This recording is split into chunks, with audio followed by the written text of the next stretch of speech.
Okay, so in this video, we're going to start looking at the other half of Europe, and we're going to take a closer look at what's been going on in Western Europe in time period 3.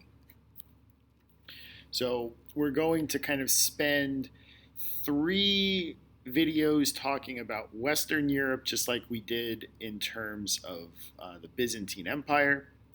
And then we're going to take one additional video to kind of merge the two together and see how they interacted.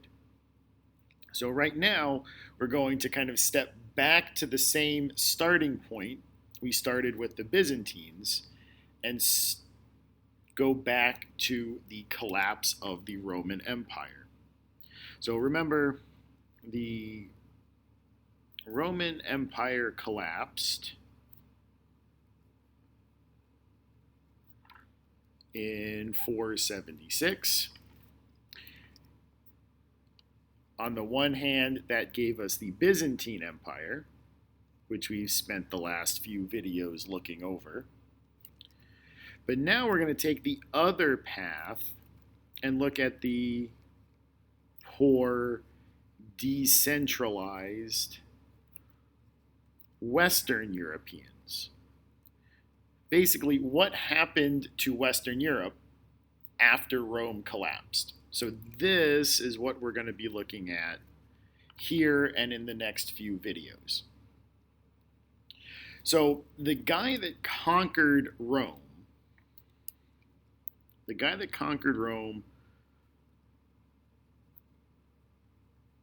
was a guy named Odoacer.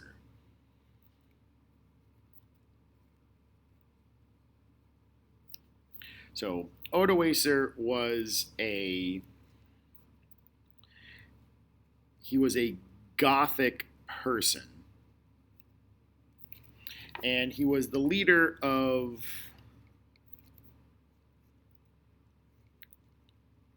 what we'll call the Germanics.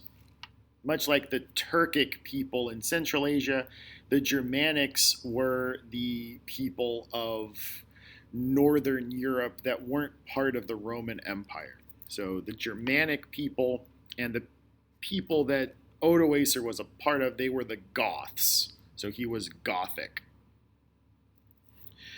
And I guess Odoacer could have taken over as Roman emperor, but he didn't really want to. It was a dangerous position. And so he just kind of ruled central Italy as a king, kind of leaving the Roman Empire.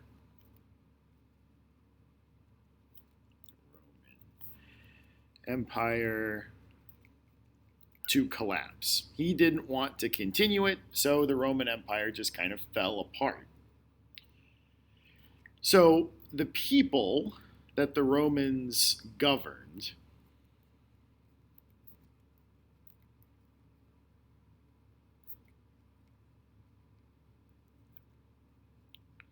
were kind of left to their own devices.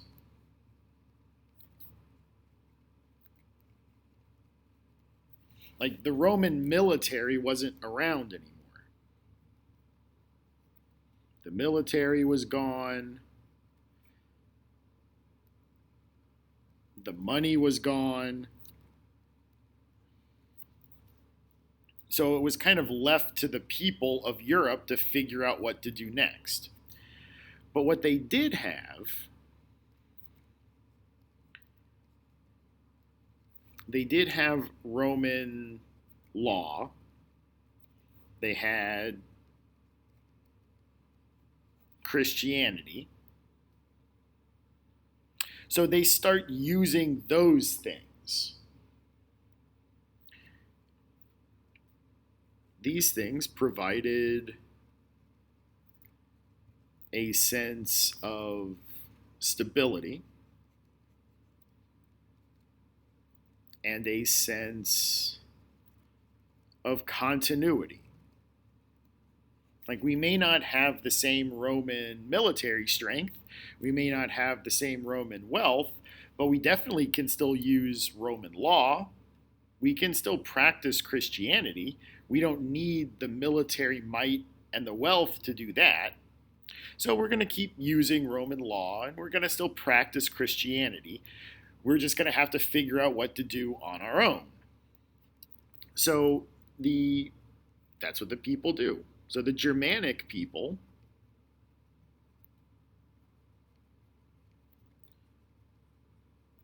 begin to govern themselves.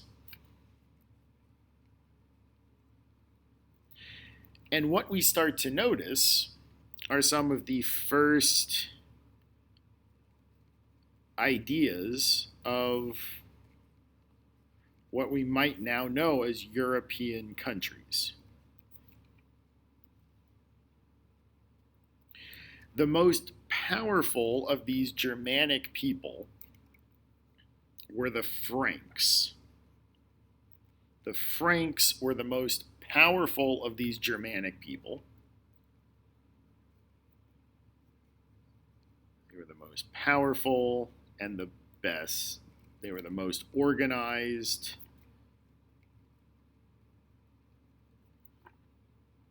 And what's going to emerge here is what we'll call the Frankish kingdom. Eventually, the Frankish kingdom will kind of start to resemble France, but we're well far away from that. Right now, it's just kind of a loose kingdom governed by these people called the Franks.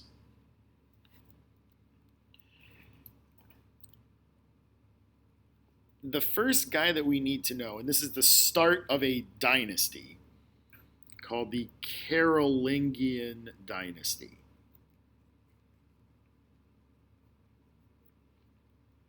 So remember, a dynasty is simply a hereditary title, right? So all of like the Han dynasty in China or the Tang or the Song dynasty, it's hereditary, meaning that it's being passed down through a family. And that's what this is. So we call this a Carolingian dynasty. It starts with a guy named Charles Martel. In Latin, Charles is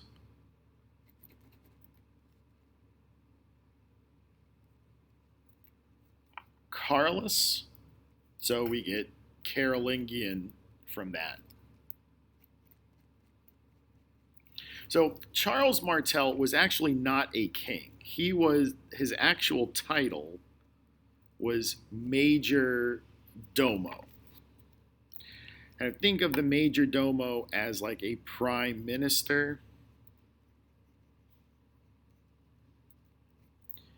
His job is to carry out the king's orders.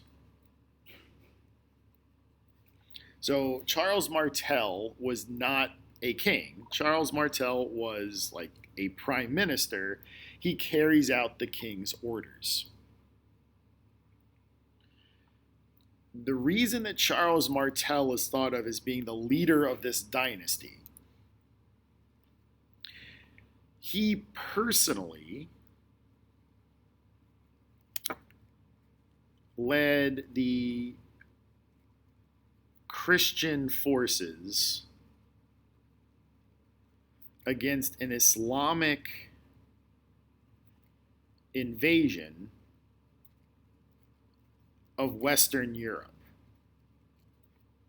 So this was happening kind of in Spain and on the border of France.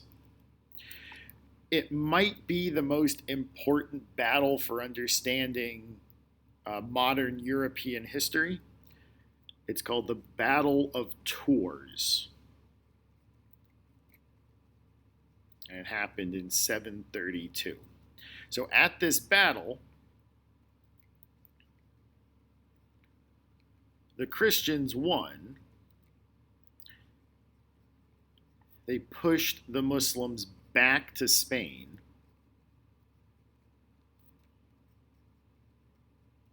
and convinced them not to go further into Western Europe. This makes Charles Martel into a superstar. He is a superstar in the eyes of the Pope. So in the eyes of the Pope, Charles Martel is a superstar.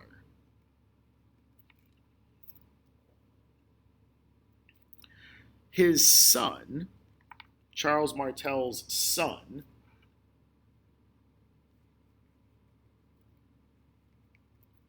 his name is Pepin, is named King of the Franks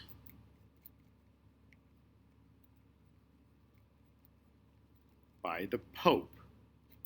And remember that the Pope is a really important figure in Western Europe. The Pope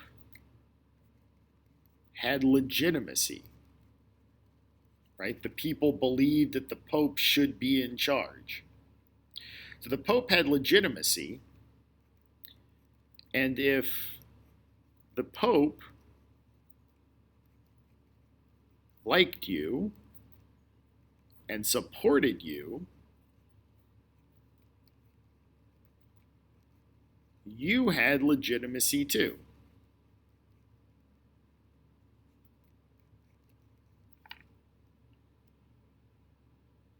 So Pepin gets all this great legitimacy from the Pope, who saw his dad as a superstar. Now, we're not going to worry about Pepin, because Pepin's kid is the one that we need to pay attention to.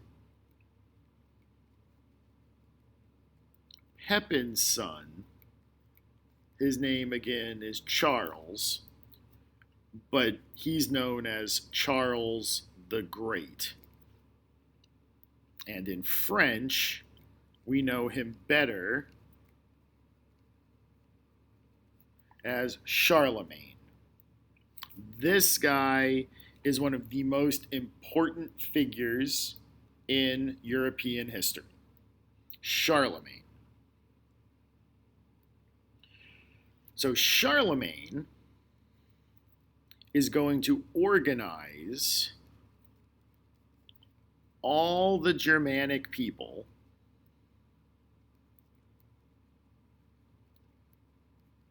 into one big European empire.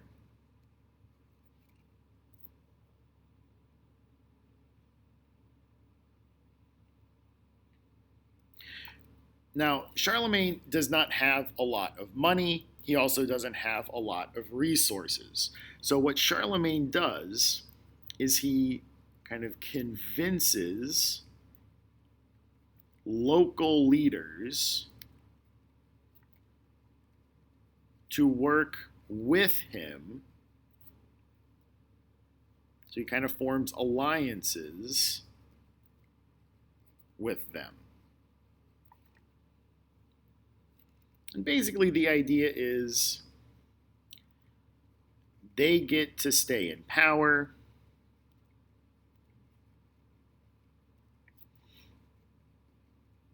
and govern their territories,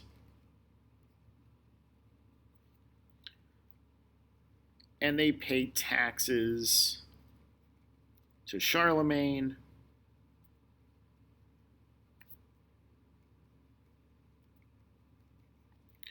who will kind of spend the money for everyone's benefit and protection.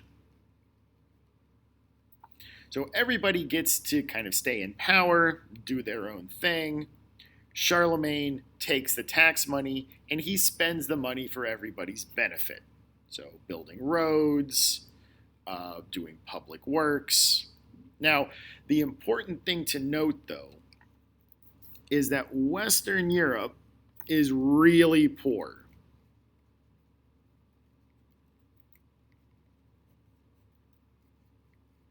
Western Europe is really poor. There is very little trade happening here.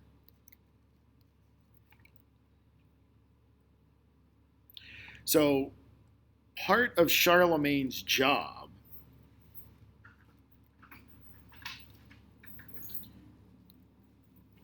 is to prevent conflicts, because wars are expensive, and Charlemagne and Western Europe is too poor for war. They can't afford to go to war. So part of Charlemagne's job is to prevent conflicts between these local leaders and between this big empire and other empires. They can't afford to pay for war. So Charlemagne's job, prevent conflicts.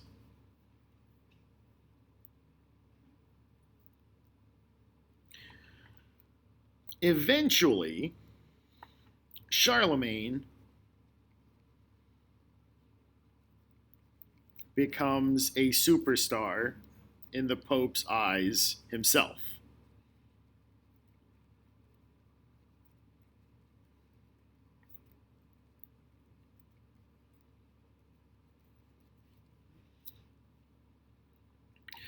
The Pope got himself into a little bit of trouble, and the Pope gets kidnapped.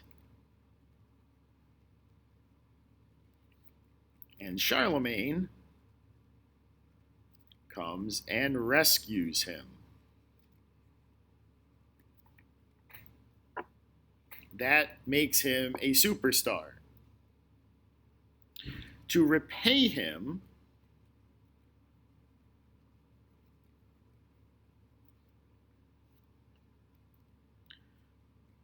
the Pope gives Charlemagne a special honorary title.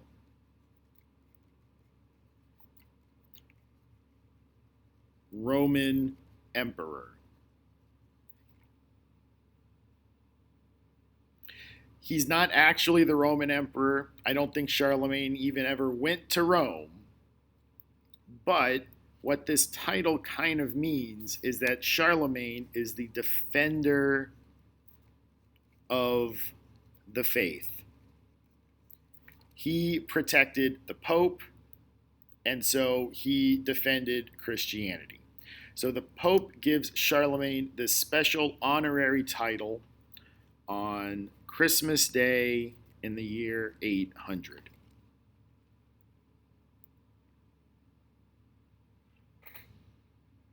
Now, Charlemagne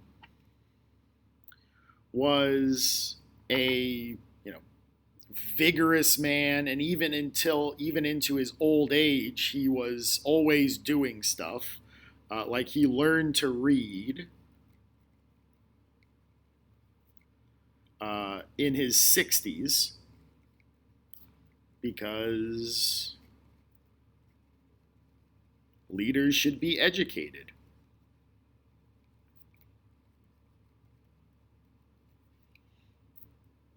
I mean, that's hard to do. It's hard enough to learn how to read at all. It's especially hard to read in your 60s if you haven't learned how to read before, especially because there wasn't a whole lot to read. Books were hard to come by. So Charlemagne learned how to read as an old man. But he eventually dies in the year 814. His son, isn't able to hold everything together.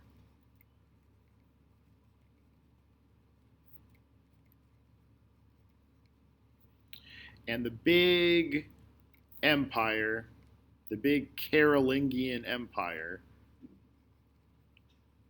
collapses and breaks apart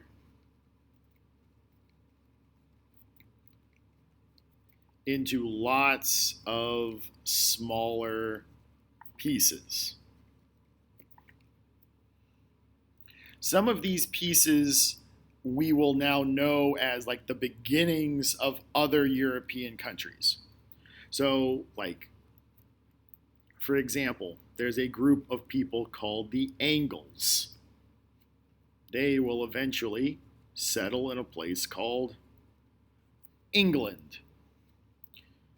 There are the Danes.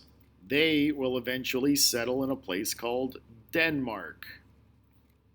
So some of these people are going to form countries that we recognize today. But a lot of them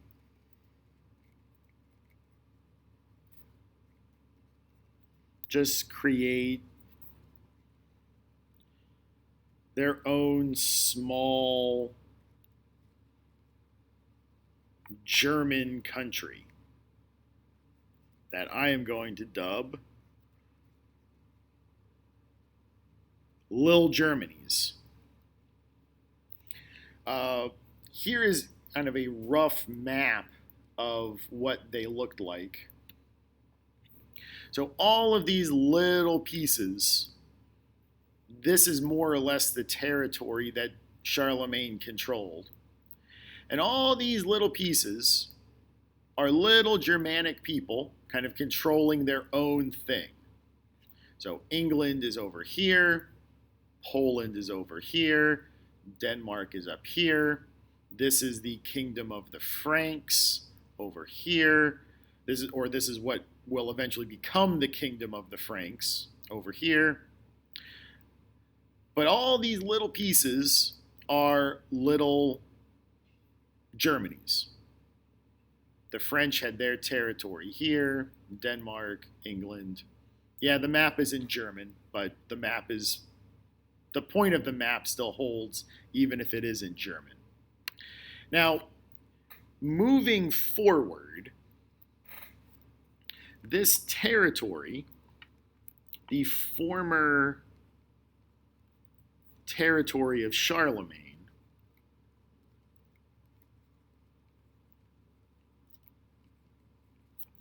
will eventually be called the Holy Roman Empire. So the leader of the Holy Roman Empire kind of controls, like loosely,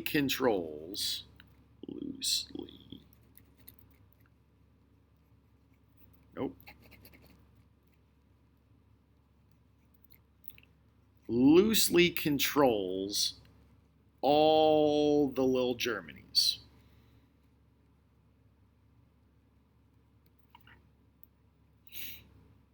So the emperor, the Holy Roman Emperor, the title that Charlemagne held, kind of loosely controls all the little Germanies. And this guy is a close ally of the Pope. So, jumping ahead a little bit, a later leader in one of the little Germanies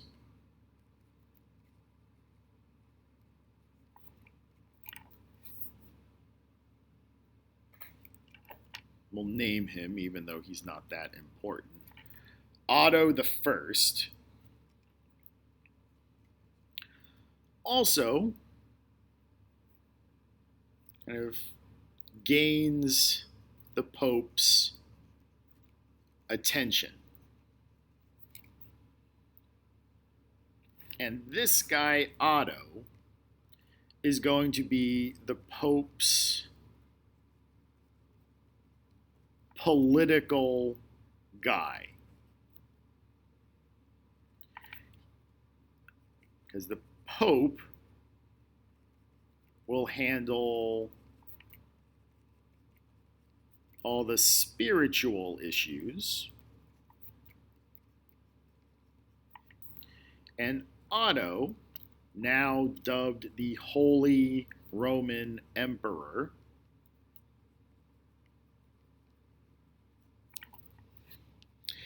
so he just kind of loosely controls all the other little Germanies.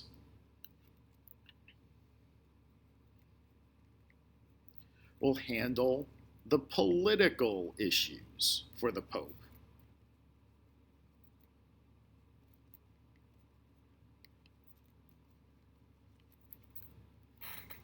So what we notice here in Western Europe is a much closer connection between the Pope and political leaders. They both kind of need each other to survive. We don't necessarily see that in the Byzantine Empire. The emperor of the Byzantine Empire is able to handle most of this stuff all by himself. But in a poorer place like Western Europe, the Pope needs a political ally who can handle the military stuff and the taxation stuff. And these political leaders need the legitimacy that the Pope can provide. If the Pope says that you're a good guy and you should be followed, the people will follow you.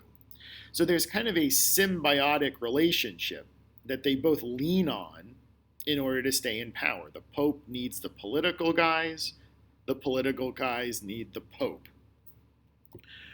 So we're going to stop there. In our next video, we're going to look at the society of these Western European countries.